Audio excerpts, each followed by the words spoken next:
In this third part of the presentation on technocentric warfare in ancient Greece, we're going to see how Alexander the Great contributed to these technological developments by sort of combining things, combining the siege warfare that his father had developed, especially mobile machines that could be moved, that could be hauled as a form of siege train, and naval warfare, with the simultaneous development that was occurring at this time of very large decked warships. And let's go into this, and it'll become clearer as we proceed. Now, with the siege train, what we know is that these are large, heavy objects, these weapons. They could be dismantled. We know that the ballistae, for example, could probably be dismantled, carried by a team of maybe 3 men, and then stood up. But these are only firing bolts. Rock throwing machines are larger and heavier, and the components are significant. And so to move them at all, it would have required in antiquity the use of trains of oxen. So oxen is the main animal that would have been pulling these siege trains in this regard. So here's some examples from antiquity of ox carts and oxen in use. For pulling heavy objects, we know, for example, like the columns that were used in the Pantheon were pulled by oxen, for example. And the heavier the object, the more oxen you throw onto the team. So this is an example, this old photograph. So oxen can pull heavier loads, and they pull for a longer period of time than horses, depending on weather conditions. On the other hand, they were also much slower than horses, which has both advantages and disadvantages. Their pulling style is steady, but they cannot cover as much ground in a given period of time. For millennia, oxen also could pull heavier loads because of the use of the yoke, which was designed to work best with the neck and shoulder anatomy of cattle. Until the advent of the horse collar, which came very late, end of antiquity, which allowed the horse to engage pushing power of its hindquarters in moving a load. Horses could not pull with their full strength because the yoke was incompatible with their anatomy. Yokes press against their chest and inhibit their breathing. So oxen was the one recourse, and an oxen can move at about 2 miles per hour. And they could cover about 10 miles a day because they also had to be rested and they had to be fed and things like that. So it was a slow process. You have to think of that, of moving this equipment on land. And here's just a facsimile of the route that Alexander's siege train would have taken after the Battle of Halicarnassus. He sent Parmenio up to the royal road, making his way across the upland highlands of Anatolia with the siege train, while Alexander marched along the coast of Lycia into Pamphylia, where you have Antalya right there, and then up into the mountains, and he met him later that year at Gordium. And then from Gordium, they moved down across the Konya Plain all the way to the Cilician Gates and down to Tarsus and Flat Cilicia. And this was in 334, 333.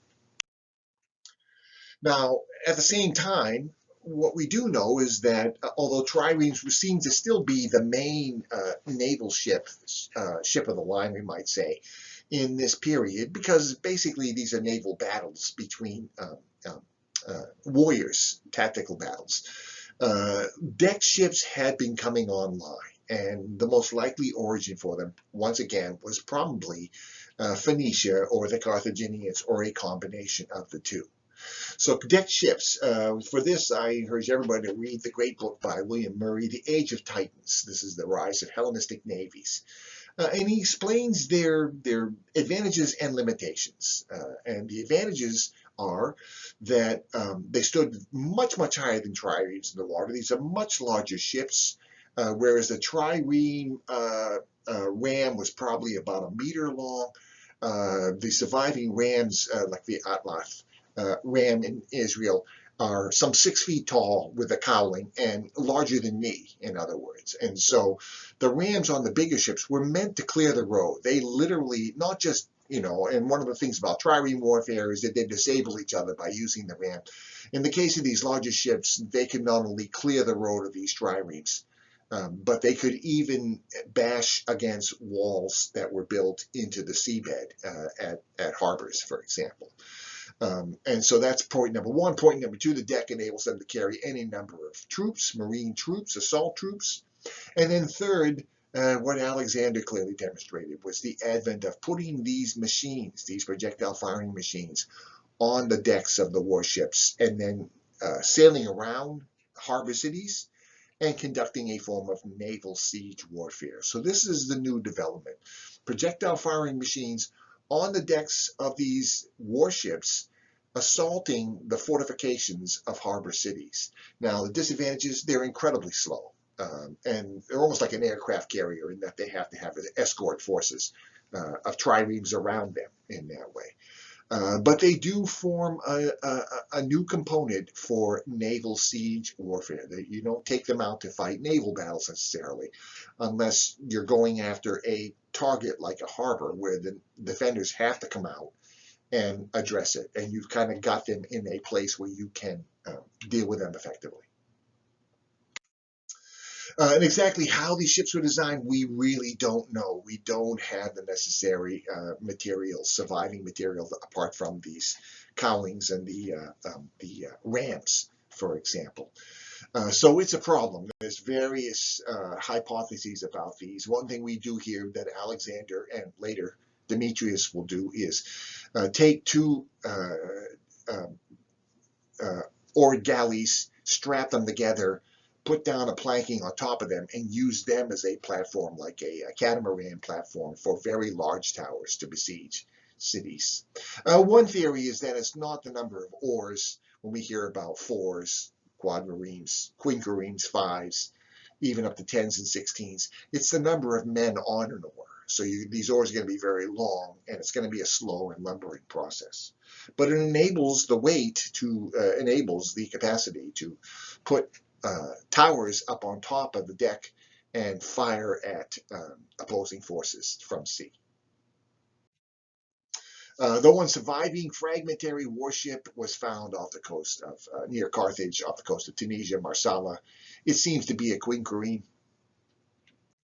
But I like this picture. This is the pleasure ship of Nero that was recovered at Lake Nemi just before World War II. This is a grain ship. This is a Roman grain ship of the 1st century AD. But if you look at the human figures in the foreground, you get a sense of the scale, just as a sense of how big could they build the ancient ships in the Mediterranean? They could build things this big. And we have to think of these big deck warships like quinquiremes as being significantly taller in the water than a trireme. And so this all comes together at the siege of Tyre in 332 BC, so after the Battle of Issus and after Darius had been driven off, and Alexander was sort of continuing his progress down the coast, along the coast of the Eastern Mediterranean.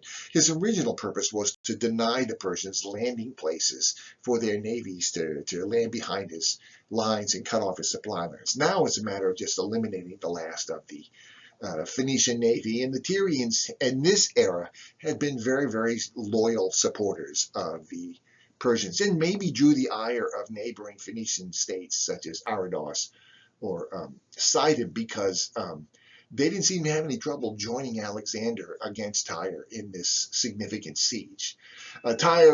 Old Tyre was on the mainland. New Tyre was this island, heavily fortified island. We are told it was defended in 332 by about 40,000 people. The women and children had been removed. And that the walls facing the mainland, and we have to think of this as an island, which later became silted in as a result of Alexander's causeway. But supposedly the walls were some 150 feet tall, facing the land. So Alexander's decision to besiege this required, in order to use his weaponry, that he build a mole or causeway out to the island. Enormous engineering effort right here. Thousands of troops just filling in the sea. But it was shallow and muddy, so it was possible this way.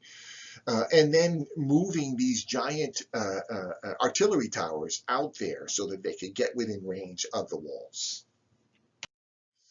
And so here are representations of these artillery towers, supposedly 160 feet tall. I find all these measurements kind of hard to accept, but just because of what I've seen of these walls, when their dimensions are only 3 meters wide, it makes it difficult to send them up 30 meters. That's just not possible. But we'll leave that in abeyance at that point. I do think the construction of these wooden towers, though, were really instrumental in developing these siege towers that are going to come, and then later even sort of the later Hellenistic defenses with these large stone towers. I think engineers working with these wooden towers mastered the process of building 3, 4, 5, 6-story tall stone towers that we see in later Hellenistic defenses. And supposedly they excavated the mole, the sand silted in mole, and they found the remains of one of Alexander's towers right here. What the Tyrians did was send over a fire ship. They had it weighted in such a way that its front was up high, and they pulled it in right against the towers and were able to set fire to the towers under the protection of triremes. So you have these kind of swarming triremes always around Tyre and driving off enemies. But Alexander's siege towers did ultimately fail. And here he is directing the movement of his artillery pieces while the tower was on fire. Just another view, and this is just artist reconstructions of these, showing the walls of Tyre. So after the Tyrians destroyed his twin towers, Alexander was convinced that he would not be able to take Tyre without a navy, and he didn't have one handy at the time, just a minimal force. But due to his successes at Issus and the subsequent conquest of the Phoenician city-states of Byblos and Arwad and Sidon, he was able to gain the fleets of these other cities, which had composed most of the Athenian navy prior to his victories. So this immediately gave him a command of a fleet of about 80 warships, most of which were triremes. But it also coincided with the arrival of 120 war galleys that had been sent by the kings of Cyprus, who after the defeat of Memnon's fleet had sailed back home, learned of this siege of Tyre and wanted in on this. So these were all fighting on the Persian side previously. So we really got to wonder what was the dynamic there between these states. And what did they have against Tyre to switch so dramatically? So he was able to obtain another 23 ships from Greek city-states, and he had a giant force now, about 200 warships at his command. And that gave him command of the sea. He could now drive off the Tyrian fleet, but it still has to deal with the fortifications of this island city. And so while most of the texts do refer to trireme combat, some of the warships involved were clearly large decked warships of the 4-oar or 5-oar class.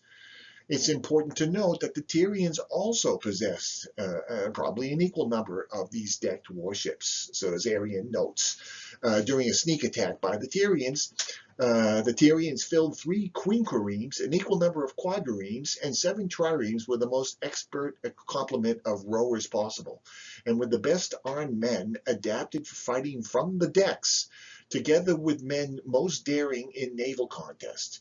At the first onset, they at first sank the quinquiremes of the Cypriot king Cnitagoras, that of Androcles of Amathos, and of Pasicrates of Curion. And they shattered the other ships by pushing them ashore. So both sides have got these deck ships, although it sounds like for the Alexander side, the Cypriot ships, these are flagships that the kings used.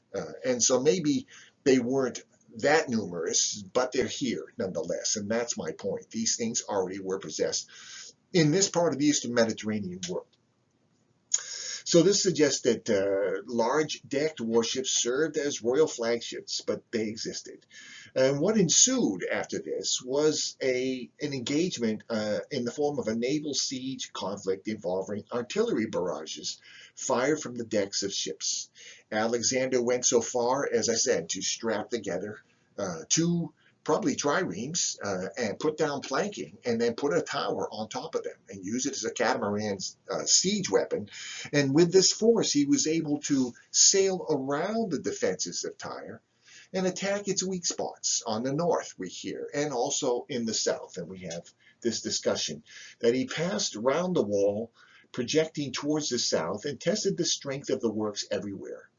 Here first, a large piece of the wall was thoroughly shaken, so he's using stone projectile firing machines to damage the walls. And a part of it even broke down and was thrown down. And then indeed, for a short time, he tried to make the assault by extent of throwing out a bridge on the part of the wall where the breach had been made. So he's using landing bridges, boarding bridges, to storm where the walls had collapsed. And in this manner, his forces were able to sail around the defenses to the more exposed sides, probing for weaknesses. And ultimately, although driven off, it was a hard process, he prevailed. And so with the seizure of Tyre and later of Egypt, Alexander successfully secured the eastern Mediterranean coast and eliminated the threat of Persian naval retaliation. Accordingly, he disbanded his naval forces and sent them home. He was going inland to Mesopotamia. He had no further need of them. But the lessons had been learned. Harbor cities such as Miletus and Halicarnassus and Tyre were vulnerable to assault by sea through the combined use of large-decked warships, projectile firing machines, boarding bridges, and machine assault troops. Some of the machines were used for anti-personnel purposes to rake the parapets of its defenders, but other, larger stone-throwing machines, when mounted on ships, demonstrated the capacity to weaken stone-constructed harbor defenses. The character of naval warfare on the ancient Mediterranean had inalterably changed. And in the next section, we will look at what his successors did, particularly Demetrius Poliorcetes, and how they took this to another plateau.